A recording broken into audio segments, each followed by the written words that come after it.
TV조선 취재 기자들이 전하는 뉴스의 중심 보도본부 한라인. 저는 신효섭입니다. 검찰이 오늘 오전 법원으로부터 영장을 발부받아서 민주당 이재명 대표의 최측근인 김용 민주연구원 부원장을 전격 체포했습니다. 성남시 의원 시절에 성남 위례 신도시 개발 특혜와 관련해 유동규 전 성남도시개발공사 기획본부장과 업자들로부터 수억 원을 받아 챙긴 혐의라고 합니다. 김 부원장 측은 전혀 사실이 아니며 검찰의 정치 공작이라고 주장했지만 법원이 체포영장을 내줬다는 건 혐의가 어느 정도 소명됐다는 뜻입니다. 이재명 대표는 공개적으로 측근이라면 정진상, 김용 정도는 돼야 한다고 말한 적이 있습니다. 유동규 전 본부장이 대장동 건과 관련해 압수수색을 당하기 직전에 통화한 사람도 김용, 정진상 두 사람이었습니다.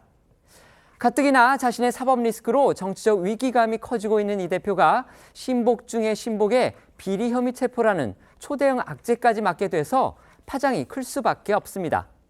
준비한 영상 보시고 이재명 대표를 사방에서 조여오고 있는 검찰 수사 소식과 정치권의 대응 자세히 알아보겠습니다.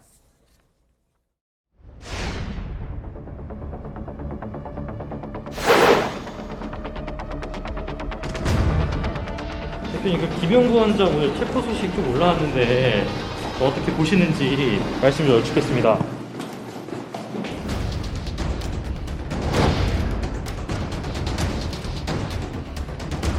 이재명 대표는 169석의 당대표로서 더 이상 그대 야당의 뒤에 숨으려 하지 말고 검찰 수사에 적극적으로 협조하기를 촉구합니다.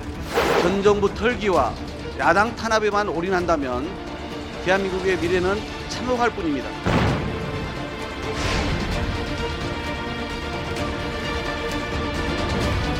고금리로 우리 가계부채 안고 있는 국민들께서 그리고 기업들이 엄청난 고통을 겪고 있는데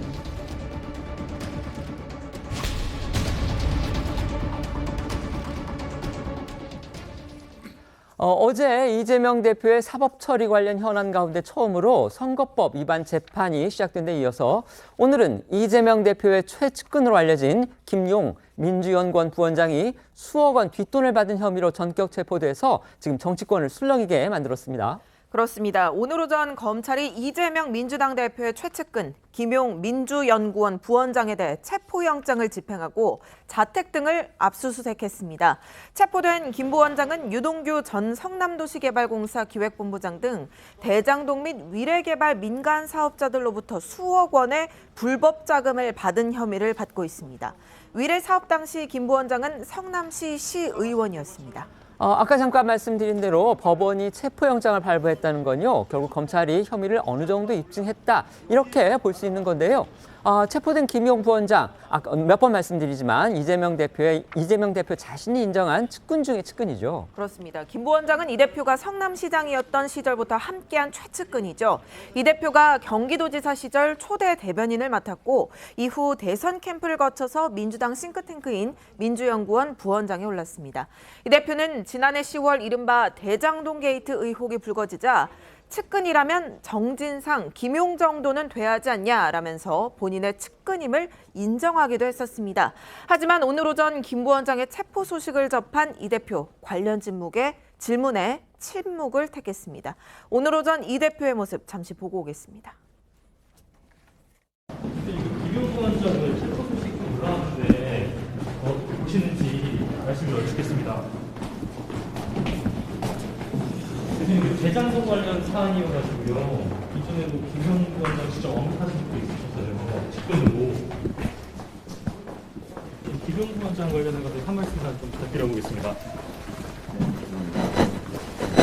체포 소식 좀 미리 아셨는지. 이것도 마찬가지로 당에 대한 정치 탄압으로 보시는지 싶어서요. 민주당 연구원 압수수색도 한다던데. 그런 이야기 혹시 들으신 게 있으신가요? 어제 트윗 올리신 거에 대해서 한 말씀만 좀 해주시면 안 될까요? 네. 이제 여기까지는 하시죠. 네. 당분간 사전이 계속 들어오고 있는데 어떻게 보시는지. 또 김용 부원장은 지난해 9월 유동규 전 본부장이 압수수색을 당하기 직전에 이 유 전 본부장과 통화를 한 인물이기도 합니다. 당시 김용 부원장 그리고 정진상 부시장 이 두 사람이 유동규 전 본부장하고 통화를 했다 이렇게 알려졌었죠. 네, 그렇습니다. 당시 김 부원장은 통화 사실을 인정하면서 이 화천대유 게이트가 전국적인 이슈로 떠오르고 또 유 전 본부장의 의혹이 제기됐을 때 사실 확인을 위해 당사자와 통화하는 일은 지극히 정상적이다라고 주장하기도 했는데요. 관련해 지난해 국감에서의 이 대표 이야기 들어보시겠습니다.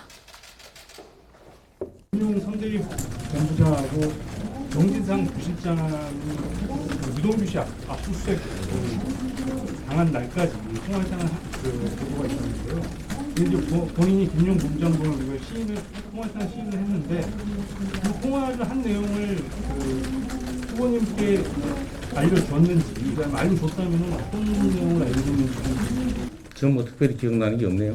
본인들이 입장을 냈다니까 그분들한테 한번 확인을 해보시는 게 좋지 않을까 싶습니다. 그 유동규가 약을 먹고 누워 있었다. 그렇게 본인밖에 알 수 없는 상황을 어떻게 이렇게 잘 아세요? 정진상 실장님이 보고해 준 겁니까? 그분이 하여튼 제가 가까이 있는 사람들과 아는 사이 아니겠어요?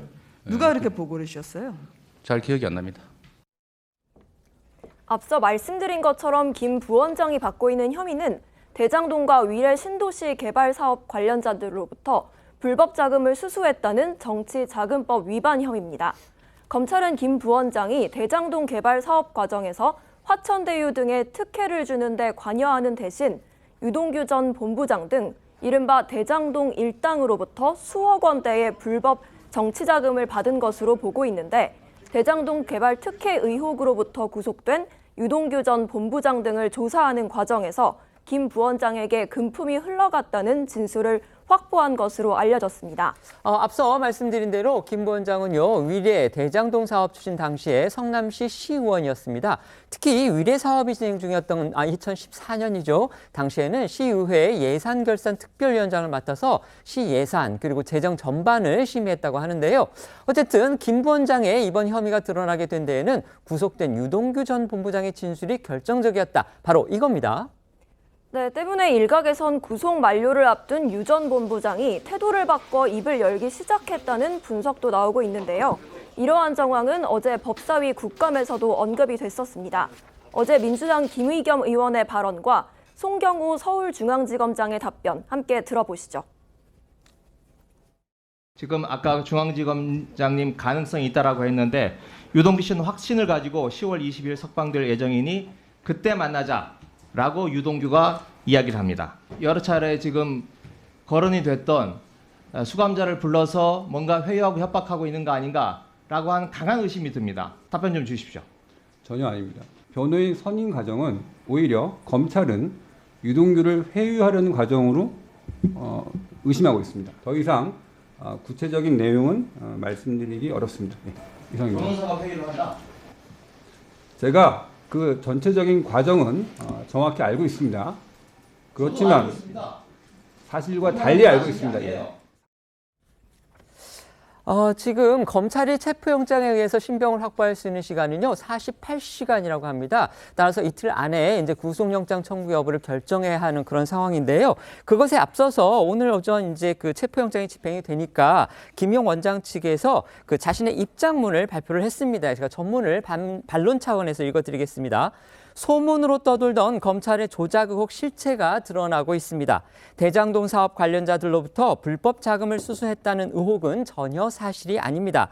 유검무죄, 무검유죄입니다. 없는 죄를 만들어내고 있습니다. 나라를 독재 시절로 회귀시키고 있습니다.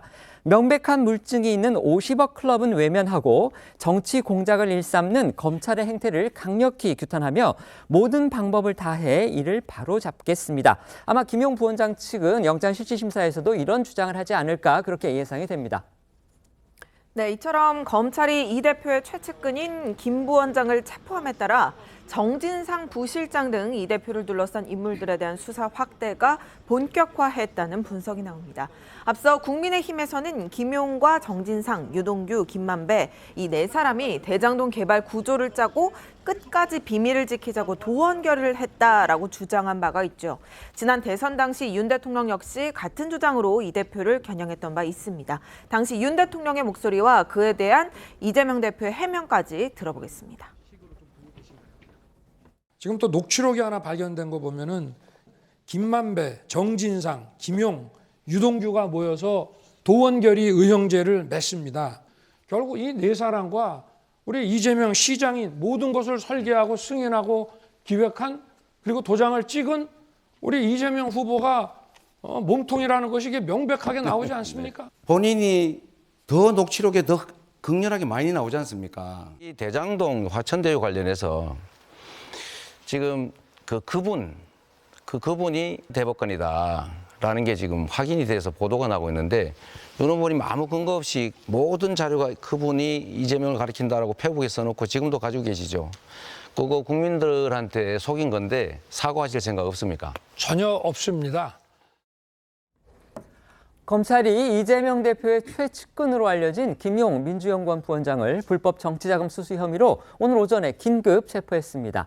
이재명 대표는 이와 관련한 질문들에 대해서 아무런 답을 하지 않았는데요. 그런데 오늘 민주당의 김의겸 대변인은 이런 공식 논평을 내놨습니다. 그 내용이 뭐냐면요. 당사자가 강력하게 부인하고 있다. 민주당으로서는 엇갈리는 주장 속에서 사건의 실체를 정확하게 파악하기는 어렵다. 그런데 최근에 검찰이 돈을 줬다는 유동규 씨를 검사실로 불러서 회유, 협박했다는 정황들이 국감에서 드러났다. 특히 20일이면 곧 닥칠 날입니다. 유동규 씨가 석방될 가능성이 있다는 것이 서울중앙지검장의 말이다. 유동규의 석방과 김용의 체포 사이에 연관성은 없는지 따져보겠다. 이게 민주당의 지금 공식 입장입니다. 이 상황 어떻게 보십니까? 일단 기본적으로 모든 내용들을 검찰이 가지고 있는 상황이기 때문에 저희는 내용을 확인할 수 없는 측면이 분명히 있는 거죠. 그런데 김용 민주연구원 부원장 입장에서는 본인은 불법 정치자금을 수수한 적이 없다라고 얘기를 하고 있는 상황이기 때문에 제가 알기로는 또 검찰이 출석 요구도 안 한 거로 제가 알고 있어요. 그러니까 법원이 체포영장을 발부한 이유가 예를 들면 출석 요구에 정당한 사유 없이 불응할 우려가 있다라고 얘기를 했기 때문에 정확한 수사가 진행된 것도 아닌 상황인 거죠. 그래서 지금 지켜봐야 될 거는 체포영장 발부 이후에 48시간 이내에 구속영장을 청구할 거라고 보는데 구속영장을 청구했을 때 이제 부적 적부심에 대한 심사가 있지 않겠습니까? 그 내용을 봐야지 알 수 있는 것이고 지금 내용은 유동규 씨의 진술에 의해서 확인했다라고 얘기하는데 검찰이 진술 이외에 물증이 있는 건지 확인해 봐야 될 것 같아요. 만약에 물증만 가지고 얘기한다면 법원에서도 마찬가지입니다만 구속영장을 청구할 수 있을 것인지에 대해서 검토할 필요가 있을 것 같아서 지금 상황에서는 무엇이 맞다라고 얘기하기 이전에 본인은 불법 자금, 정치자금 수수한 적이 없다고 얘기하고 있고 검찰은 수수했다라고 하는 진술을 확보했다고 하는 상황이기 때문에 좀 지켜봐야 될 대목이라 생각이 듭니다. 그 부분과 관련해서. 네, 말씀해 주시죠. 일단 법원이 영장을 그러니까 체포영장을 발부를 했으면 검찰에서 뭐 상당한 어떤 뭐 정황 증거나 이런 것을 제시를 했겠죠, 같이. 그리고 특히 이 지점에서 중요한 것이 유동규 씨의 입이 열리기 시작했다. 그것이 어떤 뭐 검찰의 해유설도 조금 전에 이야기가 나왔지만은 그것은 뭐 불확실한 부분이고 유동규 씨가 사실상 오늘 이 체포가 된 것은 이 대장동이 아닙니다. 대장동이 아니고 위례신도시죠. 그런데 유동규 씨는 대장동의 키맨이에요. 그런데 대장동의 키맨은 유동규 씨의 입이 열렸다는 것은 이것은 지금 위례신도시 사건뿐이 아니라 대장동에도 상당한 영향을 미칠 수밖에 없고 그리고 또 그렇게 되니 그 이재명 대표 입장에서는 어제만 해도 본인의 이 재판이 시작이 될 때 조작 수사를 하고 있다 해서 정치 탄압 쪽으로 몰고 가기 시작을 했는데 네, 그 부분은 저희가 또 이따 예, 그런데 겁니다. 그 상황에서 지금 핵심 측근이 이렇게 체포가 되니까 상당히 뭐 당황을 했을 것 같아요. 그리고 유동규 씨는 그 아시다시피 지금 대장동의 가장 큰 문제가 개발 이익 환수 조항을 폐지를 한 건데 삭제를 한 건데 그 삭제를 계속 종용을 했다고 지금까지 알려졌던 인물이에요. 그래서 그 대장동 사건에 상당히 큰 영향을 미칠 수도 있다. 그래서 이재명 대표로서는 상당히 곤혹스러운 입장에 지금 처하게 됐죠. 네. 이런 가운데요. 어제 이 대표의 선거법 위반 재판을 시작으로 지금 민주당 내부에서 좀 미묘한 변화가 감지되고 있다. 지금 이런 얘기가 또 들립니다. 네, 그렇습니다. 어제 오전 이 지난 대선에서 허위 사실을 유포한 혐의로 기소된 이재명 민주당 대표에 대한 첫 재판이 시작이 되면서 이 그간 자신의 재판에 대해서 침묵하던 이재명 대표는 물론이고 이 대표에 대한 수사를 정치 탄압이라고 옹호를 해온 이 민주당 내부에서도 적지 않은 파장이 일고 있습니다. 우선 이 재판의 당사자인 이재명 대표가 어제 자신의 SNS에 공유한 글이 주목이 되고 있는데요. 해당 글에는 수년간 수사했는데 없던 증언이 나타나기 시작했다. 이재명 조작 수사에 대비해야 하는 이유라고 적혀 있습니다. 물론 이 대표는 글을 올린 이유에 대해서는 따로 설명을 하진 않았습니다. 때문에 정치권에서는 이 대표가 이 불안한 심정을 드러내면서도 지지층에 흔들리지 말라는 메시지를 보낸 것으로 해석하는 시각이 많은데요. 특히 이 없던 증언이 나타난다 이 표현에 대해서 수사당국 관계자는 이 문재인 정부의 검찰과 지금 검찰이 문재인 정부의 경찰과 검찰이 제대로 수사하지 않았다는 반증이 아니겠느냐라고 말했습니다. 어제 선거법 위반 혐의 이재명 대표에 대한 첫 재판이 열렸었죠. 거기에서 검찰이요 만쪽 분량의 자료를 제출하면서 자신감, 그러니까 혐의 입증에 대한 자신감을 드러냈다. 이런 또 평가가 나옵니다. 그렇습니다. 이 대표 측은 어제 열린 첫 재판에서 검찰의 기소 내용을 모두 부인했지만 검찰은 이 대표 혐의를 담은 1만 쪽 분량의 자료를 제출하며 혐의 입증을 자신했습니다. 뿐만 아니라 어제 열린 법사위 국감에서 송경호 서울중앙지검장 역시 이 대표의 선거법 위반 혐의 관련 질문에 혐의가 충분히 입증됐다고 판단한다는 입장을 밝혔는데요.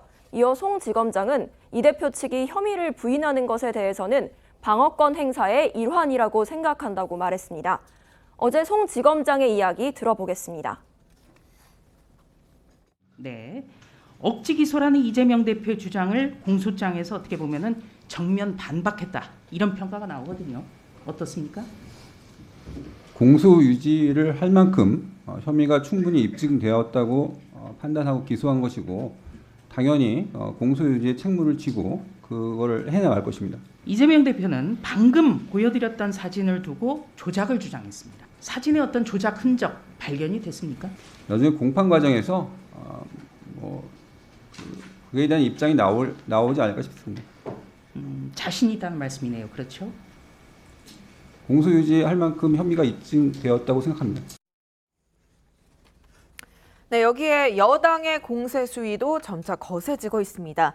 이 대표의 첫 재판이 시작된 어제 여당은 국감장 곳곳에서 경기도 법인카드 유용 의혹, 쌍방울 연루 의혹, 성남FC 후원금 의혹 등 이 대표 사법 리스크를 망라해 집중 겨냥에 나섰습니다.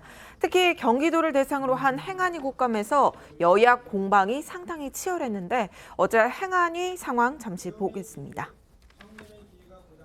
더 기가 막힌 것은 경기도 지난번 업무추진비 국정감사에 감사 결과에 대한 부분들을 했는데 무슨 암호 해독하는 거예요. 암호 해독.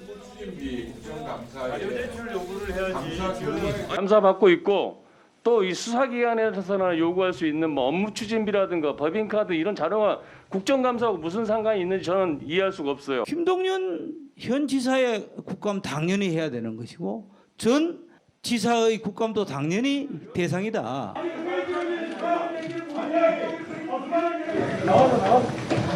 어떻게 야당이 국정감사를 이렇게 방해합니까?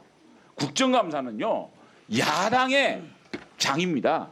야당이 충분히 국정을 감시하고 비판할 수 있는 이 장을 걷어차고 나가는 겁니다. 왜 그럴까요?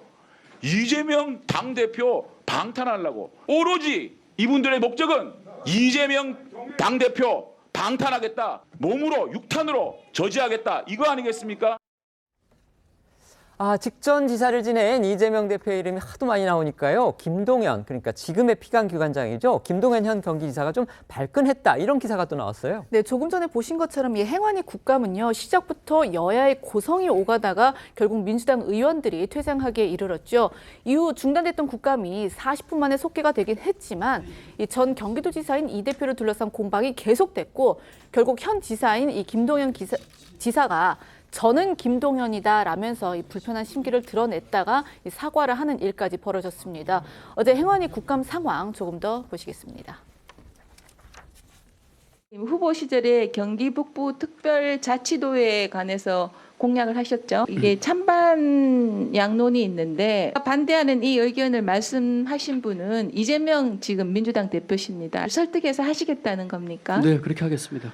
저는 만일 지사님이 그걸 성공하신다면 이재명 대표의 뜻을 꺾고 그렇게 하시면 앞으로 민주당의 대권 후보는 김동연 지사님이 되지 않을까 이런 아니요, 그런 거하고는 추측도 상관이 합니다. 없고요. 제가 경기 북도를 하려고 하는 거는 경기 북도를 발전시키기 위해서 그렇습니다. 왜 자꾸 이렇게 말꼬리를 이렇게 잡으시는지 모르겠어요, 의원님. 제가 언제 지금 뭐 이재명 얘기하고 있습니까? 저는 김동연입니다. 의원님 질의를 뭐 꼬투리를 잡는다 이런 표현은 적절치 않는 것 같습니다. 저 사과 말씀드리겠습니다. 예. 장재원 의원님. 이런 가운데 민주당 내부에서도 이 대표의 사법 리스크에 대한 비판의 목소리가 조금씩 새어나오고 있습니다.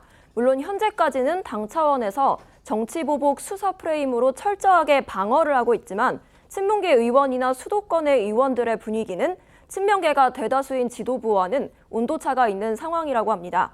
수도권의 한 재선 의원은 의원들이 3355 모이면 이 대표의 사법 리스크에 대해 노골적으로 비판하고 걱정하는 말들이 나온다고 전하기도 했습니다.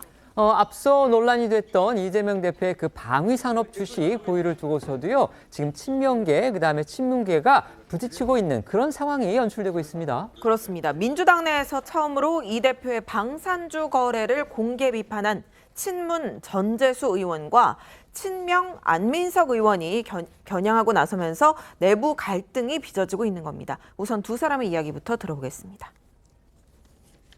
대통령 선거를 졌잖아요. 지지했던 숱하게 많은 사람들이 뉴스도 못 보고 말하자면 이게 널브러져 있는데 이게 그때 혼자 산 거죠. 정신 차리고 주식 거래를 한다면 지지했던 사람들에게 좀 실망스러운 측면이 분명히 있다. 이때 총구를 외부를 향해야지 혹시라도 이 총알 한두 개가 내부를 향하게 되면 이건 굉장히 치명적인 게 되는 것이거든요. 그걸 저는 소위 말해서 갈치 정치라고 이야기를 합니다. 갈치는 갈치를 먹고 크거든요. 예. 갈치 큰 갈치 배를 가르면 갈치가 나와요. 그래서 이런 갈치 정치는 지금 이 시국에서 굉장히 심각한 해당 행위에 해당된다. 전재수 의원을 향해서는요, 지금 이 대표의 강성 지지자들로 보이는 사람들로부터 문자 폭탄이 또 쏟아지고 있다고 합니다. 그렇습니다. 이 전 의원 발언이 알려진 뒤에 이 대표의 지지층인 이른바 개혁의 딸들 등이 전 의원에게 문자 폭탄 공세를 퍼붓고 있는 것으로 알려졌습니다. 이들은 재명인의 마을 등 이 대표 지지 온라인 커뮤니티에 이 전 의원에게 보낸 문자 메시지 등 내용을 공유하고 있는데요. 뭐 이름값 한다, 웬 반역 행위냐 이런 비판을 쏟아내고 있고요. 또 전 의원의 SNS에도 탈당하라는 식의 원색적인 비난이 이어지고 있는 상황입니다. 전 의원은 중앙일보와 통화에서 이 대표 지지자들이 고단수로 괴롭히고 있다. 새벽 시간대에 전화벨 소리 2번 정도만 울리게 하고 딱 끊는다. 이렇게 고충을 토로하기도 했다고 합니다. 민주당 안에서 한동안 잠잠했던 문자 폭탄이 다시 등장한 건데요. 그런데 오늘은 야권에서 전재수 의원을 옹호하는 발언들이 또 연달아 나왔어요. 네, 이 대표의 지지자들이 이 전 의원에게 화력을 집중하고 있는 가운데 유인태 전 국회 사무총장과 조응천 의원이 이 전재수 의원의 발언을 옹호하고 나섰습니다. 유인태 전 사무총장은요, 이 전 의원의 이야기가 상당히 일리 있다면서 오히려 야권 지지자들 가슴에 와닿을 것이라고 말을 했고요. 또 조응천 의원은 전 의원이 못할 말을 했나 하는 생각이 든다면서 이 전 의원의 비판 발언을 제 식구 잡아먹는 이 갈치 정치에 비유를 한 안민석 의원을 겨냥하기도 했습니다. 이 두 사람의 이야기 들어보시겠습니다. 그 주식을 한 것도 자기 저 주특기를 살려서 돈 좀 벌려고 한 거 아니냐 이거예요.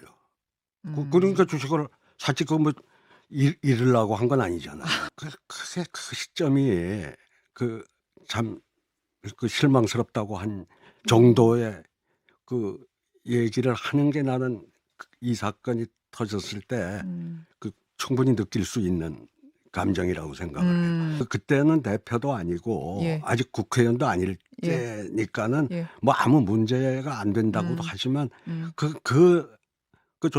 전재수 의원 얘기가 오히려 많은 사람들한테 저는 우리 지지자들한테 가슴에 와 닿을 거라고 생각을 해요. 전재수 의원이 못할 말 했나 하는 생각이 듭니다. 아니 민주정당에서 이런 얘기 못하면 그게 무슨 민주정당입니까? 전재수 의원이 갈치라면 안민석 의원은 뭐 완전 대왕갈치 아니냐 싶네요. 이재명 대표의 사법 리스크가 본격화되는 시점에서 이재명 대표가 어제 자신의 SNS에 이제 공유한 글, 이거 어제 화제가 됐습니다. 근데 그 내용이 수년간 수사했는데 없던 증언이 나타나기 시작했고 이재명 조작 수사에 대비해야 하는 이유, 이런 내용이었고요. 그리고 아까 제가 소개해드렸지만 김의겸 민주당 대변인이 그 김용 부원장의 체포에 관련해서 검찰이 유동규 씨를 불러서 회유 협박한 정황들이 드러났다, 이런 식으로 지금 주장을 하고 있습니다. 결국 민주당의 이런 반응 어떻게 봐야 할지 모르겠습니다. 좀 해석해 주시죠. 일단 김의겸 의원이 말씀하신 부분 같은 경우는 유동규 씨에 대해서 검찰이 회유했다, 이건 사실 확인이 안 되는 부분이기 때문에 그거는 뭐 저희가 추후에 확인할 부분이 분명히 있겠습니다만, 말씀하신 것처럼 최근에 검찰 수사가 아주 강하게 진행되면서부터 과거에 없었던 진술이 나오고 있는 건 사실이기 때문에 당연히 이 부분과 관련해서 모든 국민들은 반론권을 가질 수 있는 측면이 있는 거죠. 방어를 할 수 있는 측면이 있어서 이런 상황에 대해서 이미 이제 많은 국민들에게 알리려고 하는 측면들이 분명히 있는 것 같고요.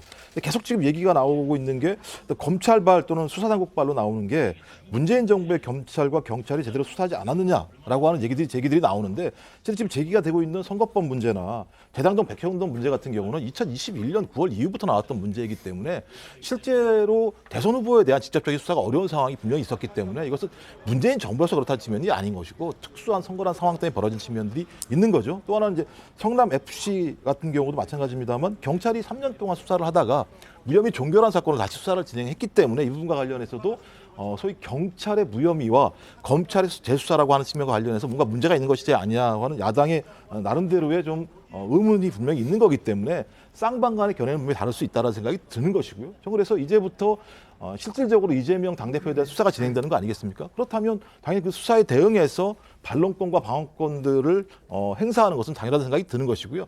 핵심적인 부분들은 이재명 당대표도 마찬가지입니다만 소위 본인에게 제기되고 있는 의혹에 대해서 성실하게 수사를 받겠다라고 하는 원칙들을 지켜나가지 않는다면 아마도 이재명 당대표가 얘기한 부분과 관련해서 국민적 의구심이 더 높아질 수 있기 때문에 좀 국민과 약속한 부분에 대해서는 충분히 성실하게 수사에 임하시되 대신 또 반론권도 명확히 전 행사할 필요가 있다고 생각을 합니다. 네, 말씀해 주시죠. 회유가 있었다고 하면은 어떤 뭐 상대적인 이익이 유동규 씨에게 갔다는 이야기가 되겠죠. 그럼 상대적인 이익이 유동규 씨가 받을 수 있는 거는 지금 구속 기간이 만료가 됐기 때문에 석방을 하는 건데, 만약에 석방을 하면 언론들이 다 취재를 하겠죠. 뭐 그런 것 때문에 그것을 밝혀질 문제고, 그것보다는 유동규 씨의 입이 열리기 시작했다는데 우선 초점을 둬야 될 것 같고, 그런 차원에서 지금 이재명 대표가 조작 수사 이야기하는 건 이 사건뿐이 아니고 모든 지금 여러 가지가 다방면으로 수사가 진행이 되고 있기 때문에 모든 걸 정치 단합으로 몰아가기 위해서 조작 수사라는 네이밍을 붙인 거예요.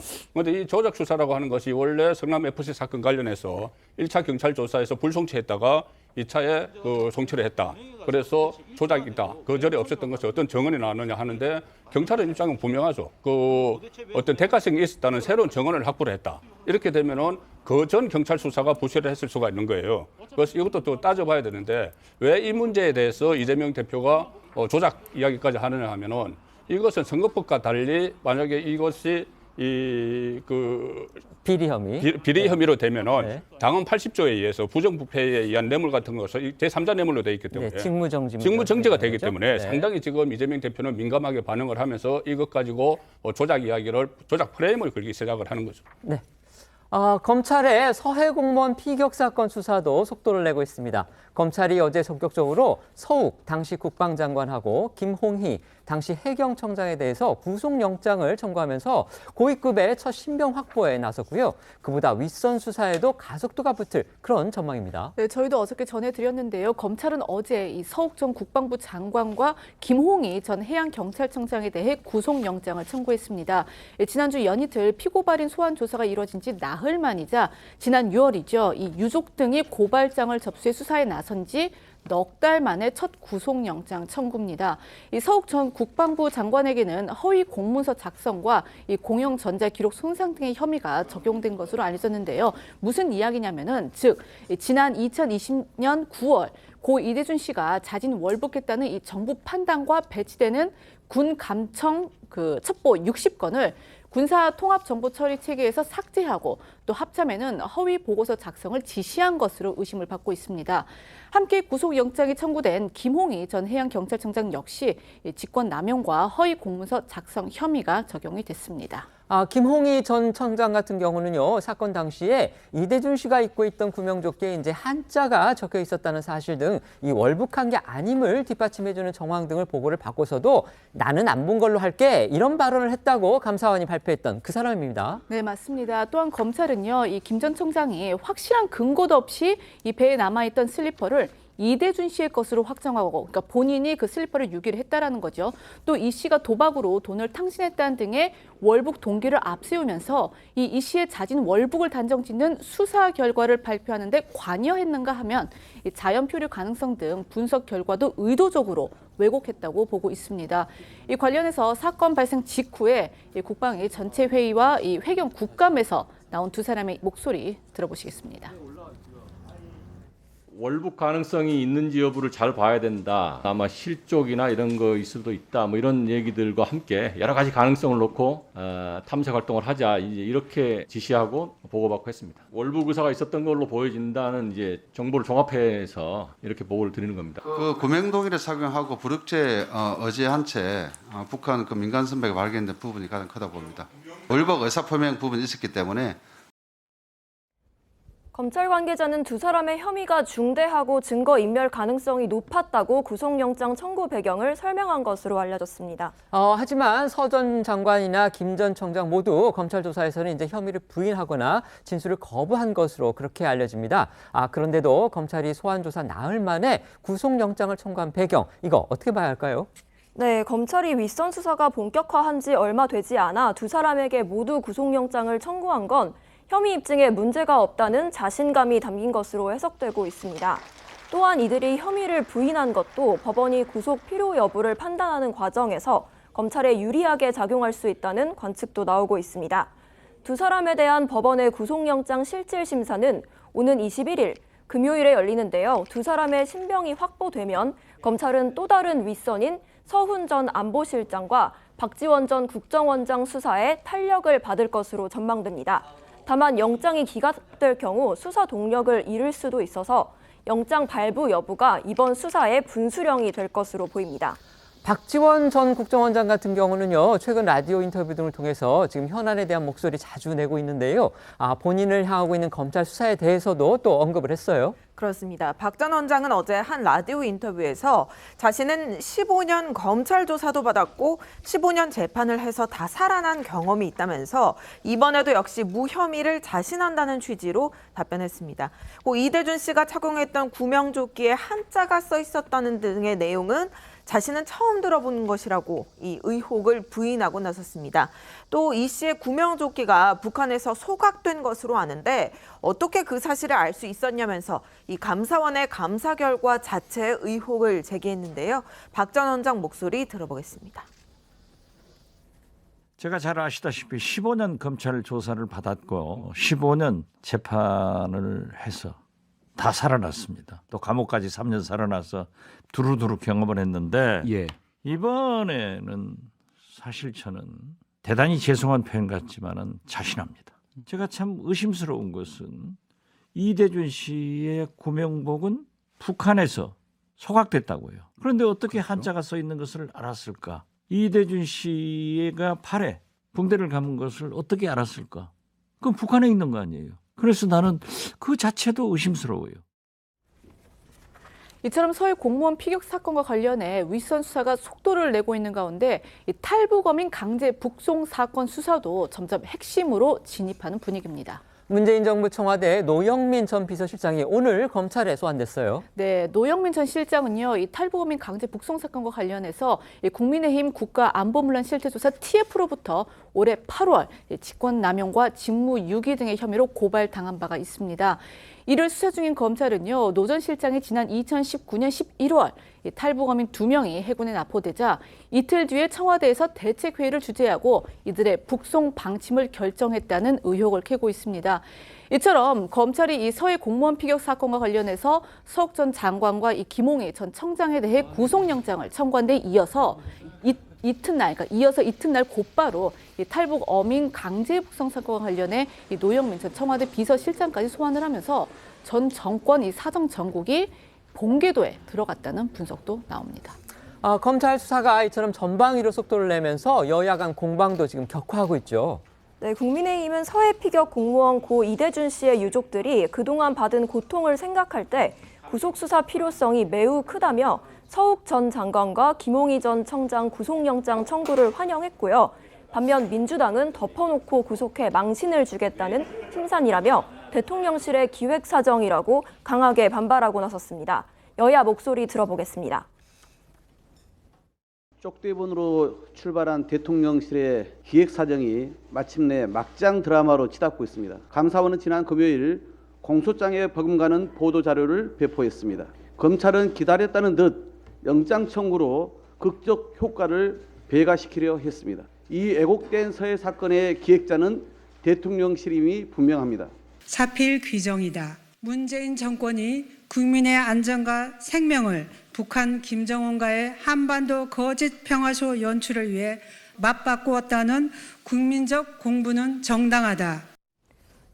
들으신 대로 국민의힘에서는 사필 규정이라며 사실상 문재인 전 대통령을 직격했고요. 문 전 대통령이 서해 공무원 피격 사건의 최종 책임자라는 국민적 의혹에 대해 당당히 조사받고 결자 해지해야 한다고 덧붙였습니다. 결국 전 정권을 향한 사정 작업의 끝이 문재인 전 대통령으로 향할지 결국 이 부분이 정치권의 핵심 관심사라고 볼 수 있겠죠. 그렇습니다. 서해 공무원 피격 사건 당시 사실상 정부 차원에서 잦은 월북으로 단정짓고 발표를 한 만큼 이 해당 최종 결정권자는 문재인 전 대통령으로 봐야 한다는 시각 적지 않은데요. 문 전 대통령은 앞서 감사원의 서면 조사 요구에 무례하다는 입장을 밝히면서 거부했지만 결국 검찰 수사 단계에서는 서면 조사를 포함해 어떤 식으로든 이 문 전 대통령에 대한 조사가 이루어질 거란 관측도 나오고 있습니다. 어제 국회 법사위 국감에서도 이것과 관련한 공방이 이어졌죠. 그렇습니다. 어제 법사위의 서울중앙지검 등에 대한 국감에서 민주당은 송경호 서울중앙지검장에게 문 전 대통령도 수사 대상이냐며 답변을 촉구했습니다. 송 지검장은 가정적 상황에 답하지 않겠다 말을 아꼈는데요. 또 송 지검장은 감사원과 검찰이 이 사건 수사를 두고 물밑 교감을 하고 있는 거 아니냐는 의혹 제기에서도 일축했습니다. 들어보겠습니다. 이렇게 되면 문재인 대통령도 조사 대상입니까? 가정적 상황에 답변드리지 않습니다. 감사원과 검찰이 아주 긴밀하게 협조 관계로 지금 수사가 이루어지고 있다. 전혀 그런 사실 없습니다. 다녀온 사람들이 다 그런 이야기를 합니다. 수사 진행 경과와 속도를 보시면 아실 겁니다. 하루 다녀온 서욱 장관에게 바로 이렇게 영장이 청구가 됩니까? 전직 장관에게? 긴밀히 협조가 되는데 수사 의뢰된 지 며칠 되지도 않는데 영장을 청구할 수 있겠습니까? 이 과정에서 민주당 김의겸 의원과 이 송경호 지검장 간의 팽팽한 신경전이 전개되기도 했는데요. 김의겸 의원 한겨레신문 기자 출신이죠. 그 기자 시절에 김영삼 정부 때 법조를 취재를 했었는데 당시 검찰로부터 우리는 물라면 문다 이런 말을 들었다 이렇게 주장을 했습니다. 일각에서 검찰을 이제 비하할 때 보통 쓰는 표현이 바로 정권의 사냥개 이런 말인데요. 이런 연장선상에서 김 의원이 꺼낸 말로 볼 수가 있겠죠. 네, 조금 더 설명해 드리자면요. 이 김의겸 의원은 김영삼 정부 당시 이 서울지검의 모 차장 검사가 기자들에게 우리는 개다. 물라면 물고 물지 말라면 안 문다라고 말했다고 이렇게 주장을 했는데 그러니까 송경호 지검장이 곧바로 그건 그분들의 이야기다라고 반박하고 나섰습니다. 들어보시죠. YS 때 제가 검찰을 출두했는데 그때 서울지검의 모 차장검사입니다. 모 차장검사께서 기자들 앞에서 뭐라고 얘기했냐면 우리는 개다. 물라면 물고 물지 말라면 안 문다. 이렇게 말했습니다. 그분들 이야기입니다. 맞습니다. 그분들 이야기입니다. 저는 지금의 검찰이 훨씬 더 강한 권력을 가져서 검찰이 권력 자체가 됐다고 생각을 합니다. 역사적인 책임을 지금 여기 계신 분들이 져야 된다고 생각합니다. 의원님 개인 의견입니다. 송경호 서울중앙지검장은 김 의원 말고 다른 민주당 의원들과도 국감 내내 신경전을 이어갔는데요. 일부 민주당 측 주장에는 의원님이라며 해당 발언을 끊고 그건 아니라고 정정하며 굽히지 않는 모습을 보이기도 했습니다. 이에 민주당 측에서 국회에 싸우러 온 것은 아니지 않냐며 좀 더 충실하고 진지하게 답변을 해달라고 지적하자 사과하기도 했습니다. 들어보겠습니다. 제가 들어서 알고 있는 바로는 SI에 있는 정보입니다. 한자라는 게. 별 의미가 없다고 생각해서 청와대의 보고서에 집어넣지 않은 내용으로 저는 들어서 알고 있습니다. 그런데 이걸 하나를 가지고 지금 사건을 완전히 뒤집어서 월북몰이로 다시 몰이를 하는 그런 현상이 지금 벌어지고 있다고 생각을 합니다. 의원님, 그건 아닙니다. 국회 싸우러 오신 거 아니잖아요. 다른 정치적 목적을 가지고 오신 게 아니잖아요. 국회의원들의 질문에 일일이 다 반박하고 사실관계를 바로잡으려고 하고 질문이 끝나지도 않았는데 끼어들고 이런 모습으로 조직을 추스릴 수는 없는 거 아니겠습니까? 좀 더 충실하고 진지하게 답변해 주십시오. 검찰 수사가 마치 불법적으로 이루어진다는 느낌을 줄 수 있어서 제가 과하게 반응한 것 같습니다. 우리 간사님 지적을 유념하고 다시 한번 정중하게 사과드리겠습니다. 그런가 하면 어제 법사위 국감에서는 지난 17일 민주당 윤석열 정권 정치탄압대책위 소속 의원들이 용산 대통령실 앞에서 서해 공무원 피격 사건 관련 감사 결과를 규탄하면서 들었던 이 피켓 속의 문구가 다시 소환이 됐습니다.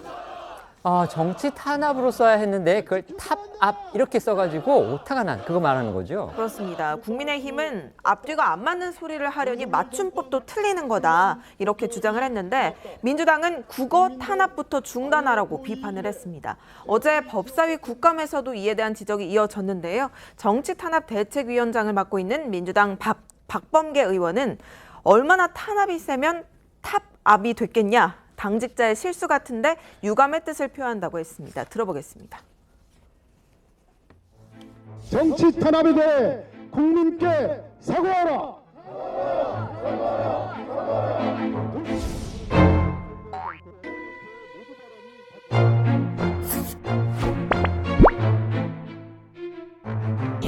지금 현재 이루어지고 있는 검찰 수사를 지금 민주당에서는 정치 탐압이라고 지금 하고 있습니다. 이게 어느 나라 말인지는 모르겠습니다만 어제 대통령실 앞을 다녀왔습니다. 탄압이 탑압으로 되어 있더만요. 그래 얼마나 탄압이 세면 탑압이 됐겠습니까? 그런데 이제 그거는 저희 의원실에서 만든 게 아니고 당직자께서 만드신 모양인데 어찌됐든 유감의 뜻을 표합니다. 검찰이 서해 공무원 피격 수사 그리고 탈북어민 강제 북송 수사 모두 지금 속도를 내고 있습니다. 결국 전 정권을 향한 사정 작업의 끝이 문재인 전 대통령이 될지 이 부분이 지금 초미의 관심사인데요. 어떻게 전망하시는지 평론가들께 여쭤보겠습니다. 말씀해 주시죠. 일단 북한 관련해서 서해 공무원 피격 사건 수사나 탈북어민 강제 북송 수사는 지금까지 진행된 것을 보면은 모든 부처가 다 동원이 됐어요. 그 국가안보실부터 국방부, 국정원 다 동원이 됐기 때문에 그러면 그 꼭대기에 있는 사람이 누구냐? 비서실장도 동원이 다 지금 소환을 할 예정이고 그렇지 않습니까? 그러면은 그 꼭대기에 있는 사람이 누구냐? 그러면 대통령밖에 없죠. 그래서 문재인 대통령에 대한 어떤 수사 이런 것을 지금 불가피한 국면으로 가는 것 같고 특히 이것이 대북 문제가 먼저 선제적으로 나왔지만 문재인 정부에서 수사를 하던 것들이 있어요. 그 월성원전 경제성 조작이나 아니면 산자고 블랙리스트 또는 이스탄공 관련된 것 이런 것들도 아직 많이 남아있기 때문에 저는 이 문재인 전 대통령이 이 시점에는 본인이 직접 국민에게 한번 본인의 입장을 밝히는 그런 자리를 마련해야 되지 않나 싶어요. 너무 지금 여러 가지가 혼란스럽게 진행이 되고 있기 때문에. 네, 말씀해 주시죠. 제가 볼 때는 대통령까지 예를 들면 수사하는 것 자체가 쉽지 않다고 생각이 들고요. 근데 지금까지 검찰의 수사 방식이나 속도를 보게 되면 그럴 수 있겠다라는 생각은 분명히 들긴 합니다. 근데 문제는 앞산을 넘어야 된다는 생각이 드는 것이고 말씀하신 것처럼 전 국방부 장관이 얘기했던 밈스 삭제라고 하는 부분 같은 경우는 이미 2022년 7월달 기사에 의하면 합참 관계자에서 지금 현직 합참 관계자겠죠. 필요한 조치를 취했다는 얘기가 분명히 있고 원본은 남아있다는 얘기가 있어요. 이 부분에 대해서 입증할 필요가 분명히 있을 것 같고요. 그다음에 또 하나 이제 전 해경청장 같은 마찬가지인데 한자가 적힌 구명조끼 이렇게 얘기하는데 전 이 자료가 제가 볼 때 SI 자료라고 판단되는데 감사원이 어떻게 SI 자료를 받는지 잘 모르겠어요. 그러니까 어떤 자료를 가지고 특정해서 했는지 모르기 때문에 이런 여러 가지 정황에 대해서 정확한 사실관계가 입증이 안 된다면 아시겠습니다만 대통령 같은 경우도 현직 대통령 같은 경우도 SI 자료를 공개할 수 없다라고 말씀하셨거든요. 근데 현직 대통령도 입수할 수 없는 SI 자료를 감사원에서 이것을 봤다라고 얘기는 말이 안 되는 측면이 분명히 있어서 일단 검찰 같은 경우는 좀 앞산을 넘어가셔야겠다. 그래야 대통령 수사도 좀 가능하다고 생각이 듭니다. 오늘도 국회에서는 윤석열 정부 들어서 첫 국정감사가 한창 진행 중에 있습니다. 이제 막바지로 치닫고 있는데요. 이번 국감 정부에서 가장 이목을 끈 인물 중에 한 명이죠. 바로 유병호 감사원 사무총장입니다. 유 총장이 감사연구원장으로 일할 때 출근 기록을 어제 국회에 제출했다고 하는데요. 민주당 법사위원들이 요구해서 결국 낸 자료라고 하죠. 그렇습니다. 지난 8월 MBC에서 한 보도입니다. 유병호 사무총장이 감사연구원장으로 있던 시절에 근무 태도가 불량했다는 의혹을 보도했습니다. 유 사무총장이 지각이나 조퇴는 물론이고 술을 마시고 아예 출근을 안 한 적도 있다는 제보가 국회 법사위에 들어왔다. 이런 내용이었습니다. 그런데 이 보도가 나올 당시 감사원에서는 국민권익위 내부 제보를 받아서 권익위 감사를 진행 중이었는데요. 제보 내용 가운데 문재인 정부 시절 임명된 전현희 권익위원장의 근태 문제가 있는 것으로 알려지면서 이 민주당에서는 권익위 감사를 주도하는 유병호 감사원 사무총장도 이 출퇴근 업무용 차량 운행 내역을 제출하라 이렇게 요구했던 상황이었던 겁니다. 민주당 측 주장 들어보겠습니다. 유병호 사무총장 얘기 같아요. 감사연구원장 시절 때 근태가 많이 불량했다 이런 보도가 있더라고요. 그것도 내부 제보에서 나온 얘기예요. 네. 지각이나 조퇴는 물론이고 술 마시고 출근을 안 한 적도 있다. 출근도 안 했어요? 그런 제보가 법사위에 들어와서 이걸 그럼 당신의 명예회복을 위해서라도 좀 확인하자 이렇게 얘기하고 있는데 지금 불응하고 있는 상태인 거죠. 자, 그런데 어제 이 유병호 사무총장이 연구원장 시절 출근하면서 썼던 교통카드 이용 내역 6개월치를 모두 공개했습니다. 교통카드 이용 내역에는 대중교통 승하차 장소는 물론이고 시각까지 자세히 기록돼 있다고 합니다. 그렇다면 민주당 측에서 제기한 의혹처럼 무단으로 조기 퇴근을 했거나 아니면 지각을 했거나 아니면 또 무단 결근을 한 그런 부분 발견됐을까요? 일단 결론부터 말씀드리자면 교통카드 이 승하차 내역에는 유병호 사무총장의 무단 결근을 의심할 만한 기록이 전혀 없었고 또 무단으로 조기 퇴근이나 이 지각을 했다고 보기에도 근거가 부족했습니다. 연구원장으로 있던 6개월 동안 평일에 유 사무총장이 출근을 하지 않은 날은 사흘로 모두 사전에 연가를 낸 날이었고요. 또 일부 오전 9시 이후 출근한 날은 이 아들의 코로나19 확진 그리고 대통령 취임식 참석, 병원 진료 등의 사유로 이 공가나 반일 연가 처리를 한 것이었습니다. 이런 세세한 내용들은요, 이 제출된 교통카드 이용 내역의 시각과 또 승하차 장소 등을 통해서 확인이 가능했던 것으로 알려졌습니다. 사실 교통카드 이용 내역은요, 개인의 사생활 동선을 있는 그대로 노출하는 겁니다. 그래서 상당히 민감한 개인정보로 취급되고 있죠. 유 총장이 이런 기록을 그대로 제출한 것 자체가 특이한 일인데 어떤 의도가 있었다고 봐야 되겠죠. 민주당의 요구에 감사원은 처음에는 유 총장 근태 자료를 공개할 수 없다는 입장이었습니다. 감사연구원 건물 특성상 매일 출퇴근을 체크하도록 돼 있지 않아서 관련 자료를 제출하기 어렵다는 이유였는데요. 하지만 민주당 측의 요구가 계속되자 출퇴근 시각을 알 수 있는 교통카드 내역을 제출한 겁니다. 감사원은 근태 관련 자료를 제출하는 것은 공정한 감사 업무 수행에 현저한 지장을 초래할 우려가 있으므로 그동안 제출하지 않았지만 근거 없는 의혹을 불식시킬 필요성이 인정된다고 판단해서 개인정보임에도 불구하고 본인 의사에 따라 제출한다고 밝혔습니다. 국회 상임위 가운데서도요, 법사위의 민주당 의원들이 지금 가장 강도 높게 윤석열 정부를 향해서 연일 공세를 퍼붓고 있는 그런 상황입니다. 전 정권을 여는 사정정국이 본격적으로 펼쳐지고 있기 때문이다. 이렇게 볼 수가 있을 텐데요. 어제 국감에서는 김건희 여사의 주가 조작 연루 의혹을 또 도마 위에 올렸다고 하죠. 그렇습니다. 민주당은 어제 국감에서 김건희 여사의 주가 조작 의혹과 허위 이력 의혹을 집중 거론했습니다. 기동민 의원은 김 여사의 도이치모터스 주가 조작 수사가 지연되고 있다고 주장하면서 김 여사는 성역이 아니라고 따져 물었습니다. 이에 여당에서는 김 여사를 기소 못한 이유는 주가 조작에 가담한 증거가 없기 때문이다. 이렇게 응수를 했는데요. 어제 법사위 상황 영상으로 보겠습니다.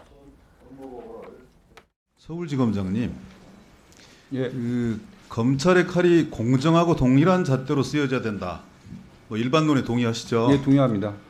김건희 여사 혹시 한 번이나 소환해 보셨습니까?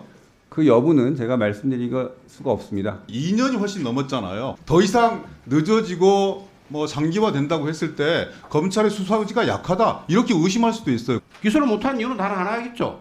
소위 주가 조작에 가담한 증거를 찾기 어렵다라는 것 때문에 기소를 못한 거 아니겠어요?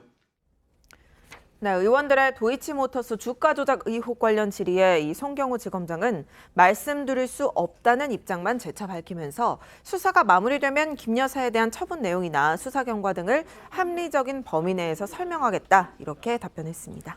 또 어제 법사위 국감에서는요, 이 김 여사 관련 사안을 두고 국민의힘 소속 김도우 법사위원장과 문재인 정부 마지막 법무부 장관이었던 민주당 박범계 의원 간 설전이 벌어지기도 했는데요. 지난 13일 이 존칭 사용을 두고 격돌한 이후 두 번째 신경전이었습니다. 지난 13일 국감과 어제 상황 연달아 보시겠습니다. 박범계 의원, 다른 사람 질의하는데, 예? 다른 사람 질의하는데 그렇게 말씀하시지 마시고요. 내가 위원장의 친구요. 박범계 의원에게. 그럼 의원 아닙니까? 장관입니까? 아이고 참. 박범계 의원님 좀 자중하세요. 아이고 장관까지 하신 분이 참. 내일날 다 하세요 좀. 그때 기소를 못한 것은 소위 친문 검사로 알려졌던 검사들이 검사장을 하고 담당 차장을 하고 했는데 그걸 기소를 못했단 말입니다. 그 기소 못한 사유에 대해서는 그 당시 대선 정국이었기 때문에 아마 법무부 장관에게 보고가 되었을 것이고, 제가 누차 이야기하지만 박범계 장관께서 제일 잘할 거 아니냐, 저는 이런 주장은 늘 합니다. 내가 김도우 위원장님의 그 지적에 답할 의무가 없어요. 내가 왜 그 답을 해야 됩니까? 정권이 바뀌고 나서 지금 대통령의 영부인 아니십니까? 그러면 수사 결론을 내는 게 맞지요. 그런 측면에서 정정당당하면 지금 불기소를 하든지 기소를 하든지 현재까지 그렇게 증거가 없다고 말씀하신 거 아니에요? 결론은? 아니요. 예? 아니요. 아니에요? 예. 그럼 증거가 있을 수도 있어요? 저는 그렇게 단정적으로 이야기 안 했어요. 내가 어떻게 되지? 제가 국감 봤습니까? 어제 국회 행안위는 경기도 국감에 나섰는데요. 이재명 국감과 다름없었다, 이런 평가가 나왔습니다. 여당이 직전 경기지사였던 이재명 민주당 대표의 의혹을 집중적으로 캐물은 건데요. 야당은 윤석열 대통령의 장모가 연루된 경기 양평 공흥지구 개발 특혜 의혹으로 맞대응했습니다. 민주당에서는 경기도 양평군 공흥리 일대를 공공개발에서 민영개발로 변경하는 과정에서 윤 대통령의 장모 가족회사가 각종 특혜를 받았다는 의혹을 제기하고 있는데요. 민주당은 당시 양평군수였던 김선교 국민의힘 의원이 인가 취소나 공사 중지를 하지 않는 방식으로 특혜를 주면서 업체가 800억 원의 분양 매출을 올렸다며 고발한 상태입니다. 어제 국감에서의 공방 보고 오겠습니다. 윤석열 대통령 장모가 추진했던 양평군 공흥지구 도시개발 특혜 의혹을 둘러싼 불법성 그리고 위법성이 대부분 사실로 확인되었습니다. 경기도 감사 결과를 보면 정말 기가 막힐 지경인데요. 윤석열 대통령은 2013년도 4월 달에 여주지청장으로 부임하는데 사업 기간이었습니다.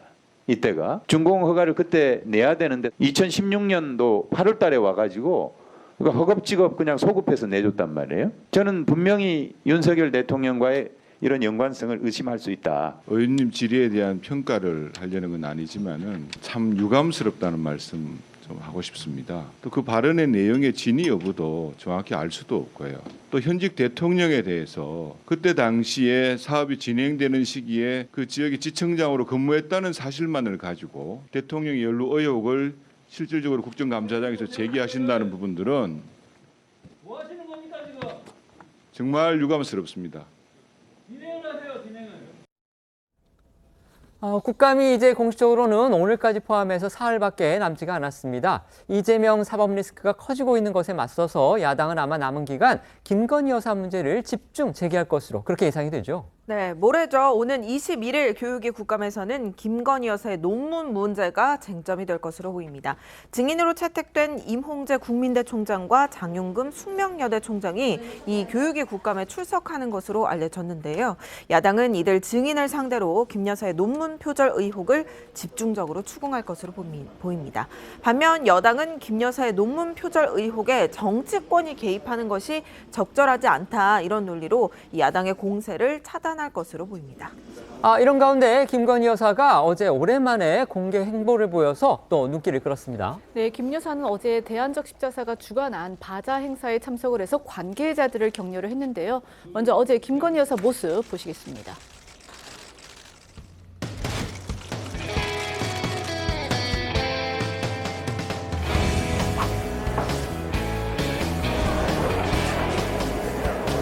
안녕하세요. 아유, 너무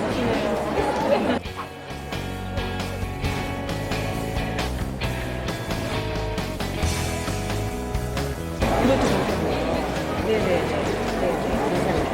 이것도 괜찮네요.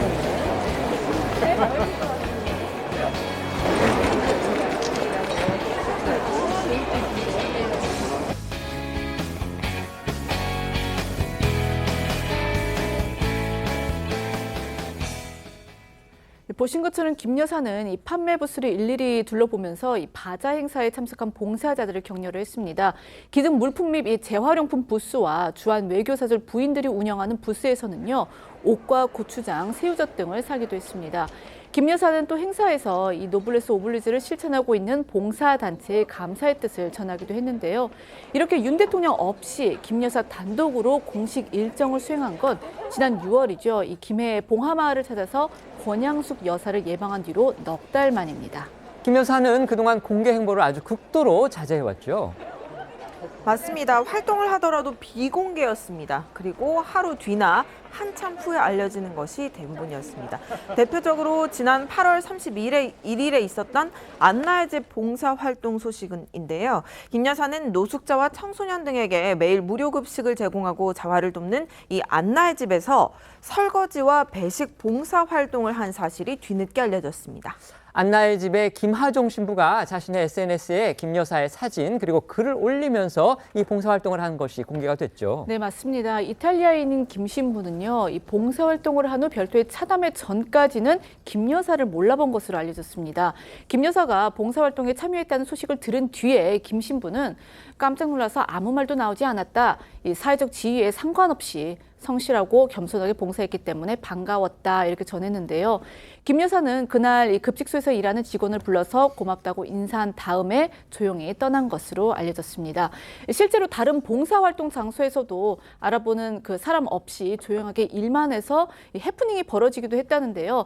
김 여사 측 인사에 따르면요, 지난달 수해 복구 지원을 가서 몰래 이 화장실 청소를 했는데 일을 너무 잘해서 이 김 여사 일행인지 모르고 김 여사가 일행인지 모르고 이 관련 기관에서 한 번 더 와달라 이렇게 또 부탁한 적도 있었다고 하죠. 이처럼 이제 공개 활동에 나서니까 앞으로 활동 보폭을 더 넓히는 게 아니냐 이런 관측도 나오고 있습니다. 네, 어제 공개 행사에 참석하고 조만간 서울 용산구 한남동 대통령 관저에 입주할 것으로 전망되면서 공개 행보를 조금씩 늘려갈지 관심이 쏠리고 있는데요. 대통령실 관계자는 앞으로도 약자와의 동행 기조 속에서 퍼스트레이디가 가야 하는 공식 행사는 참석할 것 같다고 밝혔습니다. 또한 일부 보도를 통해 김 여사가 적금 붙는 심정으로 일주일에 한 차례 이상 눈에 안 띄게 봉사활동을 하고 있다고 전했습니다. 네, 하지만 야당은요, 이 김 여사의 사회복지시설 설거지 봉사활동이 미담을 만들기 위한 봉사활동이다 이렇게 깎아내렸습니다. 안규령 민주당 상근부대변인은 어제 논평을 통해 김 여사 정인이 2주기 추모는 국민들의 관심이 쏠리는 것은 바람직하지 않다면서도 떡하니 대통령실 제공 사진과 함께 공개됐다면서 의도를 숨기고 하는 봉사활동이 국민에게 감동을 줄 수는 없다고 했습니다. 그러면서 또 윤 대통령을 향해서 김 여사의 활동을 공적으로 관리하기 위해 지금이라도 제2부속실을 설치해야 한다고 촉구했습니다.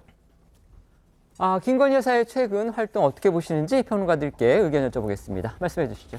야당에서 계속 제2부속실을 설치하라고 말씀을 드리는데 또 안 한 이유를 모르겠고요. 안 한다면 좀 부속실 내부에 예를 들면 여사에 대한 TF라도 만들어서 좀 공적인 영역에서 관리가 된다라고 계속 얘기를 하는 측면들이 있는 측면이 있습니다. 그래서 저는 그걸 왜 안 하려고 하는지에 대한 측면 하나 하고 또는 아직까지 의혹입니다만 지금 취임한 지 6개월이 된 상황 아니겠습니까? 국민적 의혹이 분명히 있잖아요. 근데 조정훈 의원 같은 경우는 좀스럽다고 말씀하십니다만 내용은 좀스럽지 않아요. 예를 들면 자본시장법 위반이라고 하는 측면 같은 경우는 주가조작 문제 같은 경우는 시장 질서를 결혼한 부분이기 때문에 중대범죄로 처리가 되는 측면이 분명히 있고 또 표절 같은 경우도 마찬가지입니다만 상당히 많은 의혹들이 제기되고 있는 상황인 것이고 그러면 권력자는 표절에서 예외일 수 있는가라는 측면이 분명히 있는 것이고 또 하나 제기하고 있는 게 코바나 콘텐츠에서 전시회를 했을 때 후원 자체에 대해서 그것이 예를 들면 뇌물성 아니냐 이런 얘기들이 있습니다.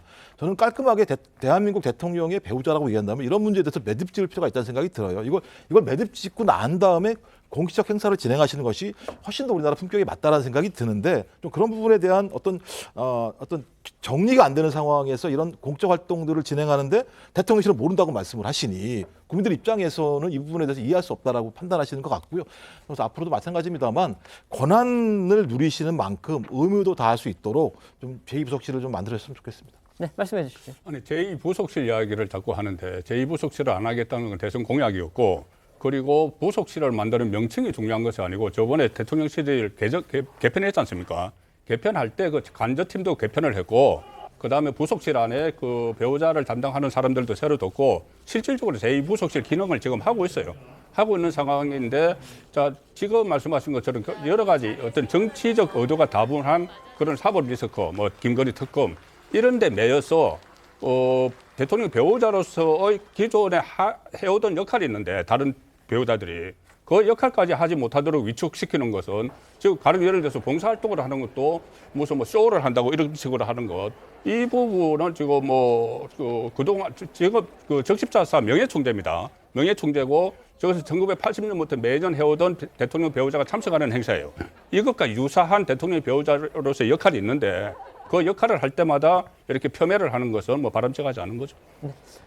지금부터는 오늘 하루 꼭 보셔야 할 핫한 뉴스를 모아 전해드리는 어쩌다 이런 일이로 이어가겠습니다.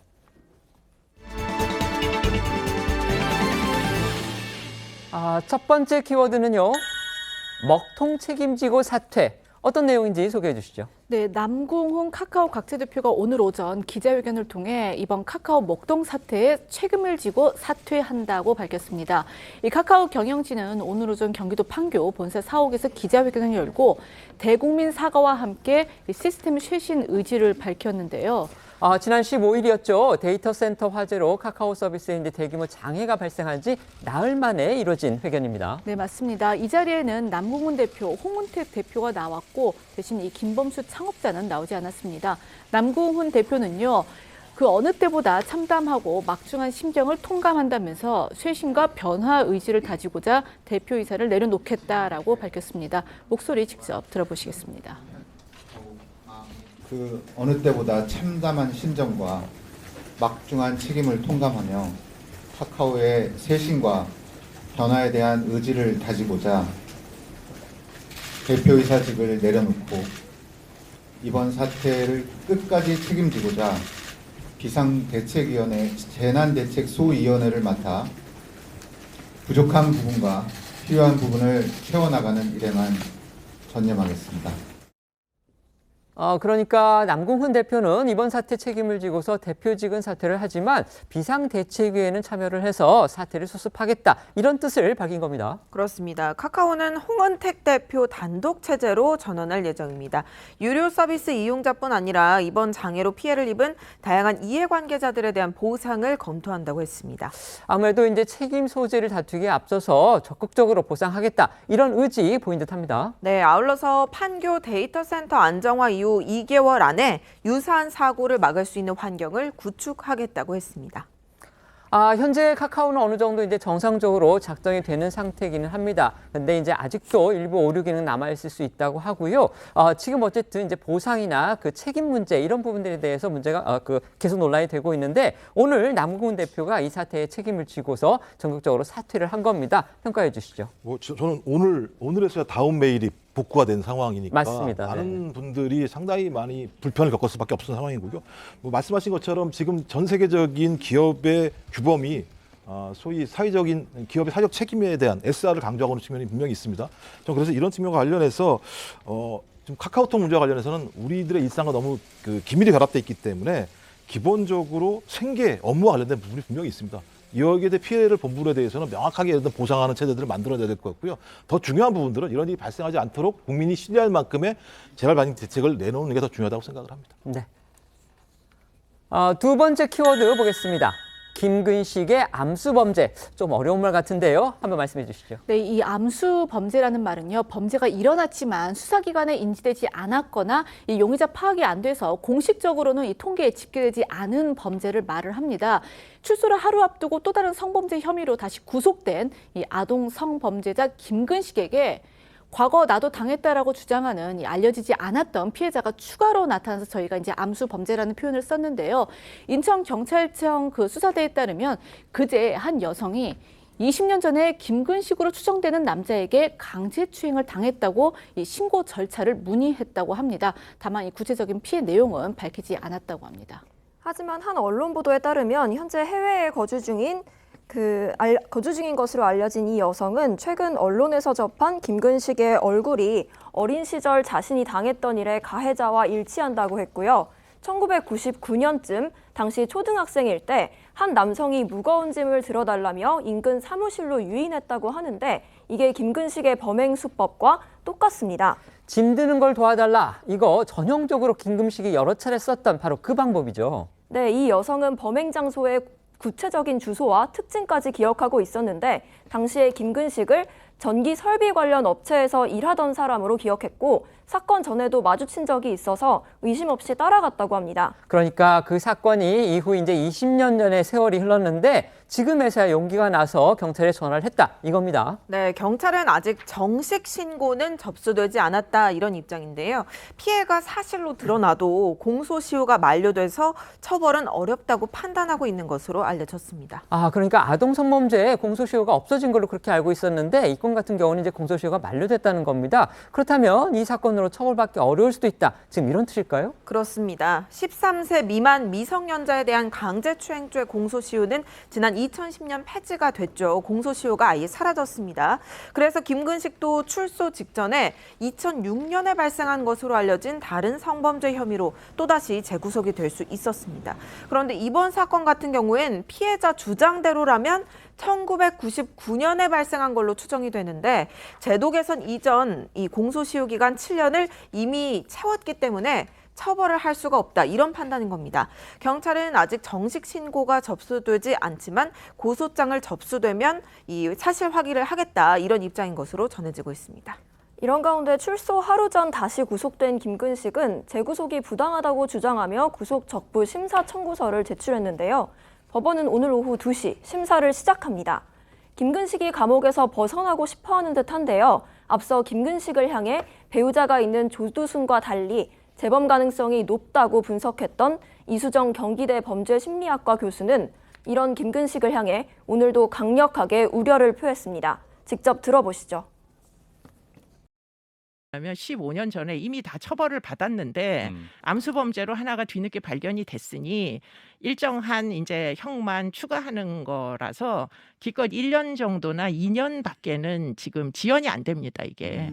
그렇기 때문에 똑같은 일이 1년, 2년 후에는 발생을 또 할 겁니다. 그 사이에 제도를 현저히 개편을 해야 되는데 돌아오더라도 사회로 네, 돌아오더라도 아주 타이트한 관리를 받는다라는 게 답이거든요.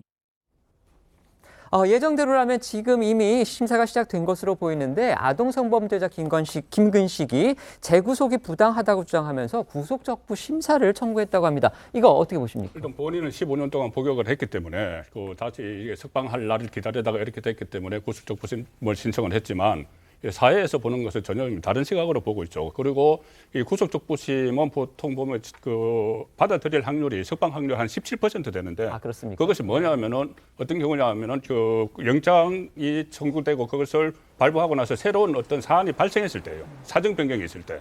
그러니까 가령 이런 것은 피해자와 합의를 봤을 때만 이게 석방이 되는데 그런 절차가 없었기 때문에 이것을 받아들일 확률은 거의 없죠. 네, 알겠습니다. 저희가 지켜보겠습니다. 이제 세 번째 키워드 보겠습니다. 다큐로 보는 히어로 임영웅 씨 사진인데요. 무슨 소식인가요? 네, 가수 김영웅 씨의 전국 투어 콘서트 I'm Hero가요.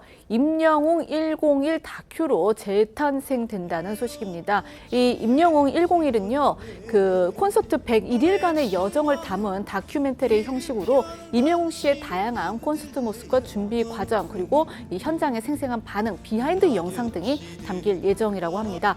다음 달 10일 TV조선을 통해서 방송되는 이 다큐멘터리를 통해서 콘서트 당시의 열기와 설렘을 다시 한번 생생하게 만날 수 있을 것으로 기대가 모아지고 있습니다. 네, 게다가 이번 다큐멘터리를 통해서 약 6개월 만에 신곡도 선보일 것으로 알려지고 있습니다. 지난 5월 데뷔 후 첫 정규 앨범이죠. I'm Hero를 발매한 이후에 밀리언셀러를 기록하면서 큰 사랑을 받았던 만큼 이번 신곡에 대한 기대와 관심도 벌써부터 높아지고 있습니다. 다 아시다시피 임영웅 씨 저희 TV조선의 미스터 트롯을 통해서 말 그대로 정말 영웅이 된 그런 상황인데요. 그 임영웅 씨가 다시 TV조선으로 돌아온다는 그런 소식이니까 반가울 수밖에 없습니다. 그런가 하면 임영웅 씨가 또 연기를 했다고 하는데요. 임영웅표 연기 팬들의 관심을 또 아주 많이 모았다고 합니다. 지난 9월 임영웅 씨는 자신의 유튜브 채널에 사극 영상을 올렸는데 이게 업로드 한 달 만에 100만 조회수를 훌쩍 넘었거든요. 영상 속 임영웅 씨는 VCR 촬영을 위해 사극 분장을 하고 조선의 왕 웅조로 분했는데 어떤 모습일지 직접 보시죠.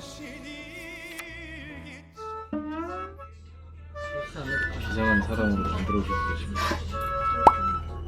이 정도?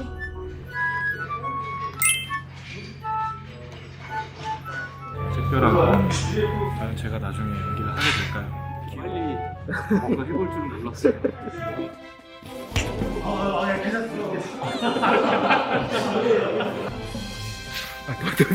땀이 너무 나요.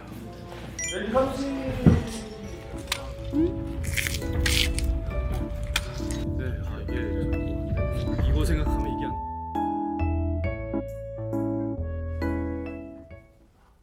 TV조선 미스터 트롯 진에 오르며 스타덤에 오른 임영웅 씨, 이제 노래뿐 아니라 연기까지 다양한 매력으로 팬들을 사로잡고 있는데요.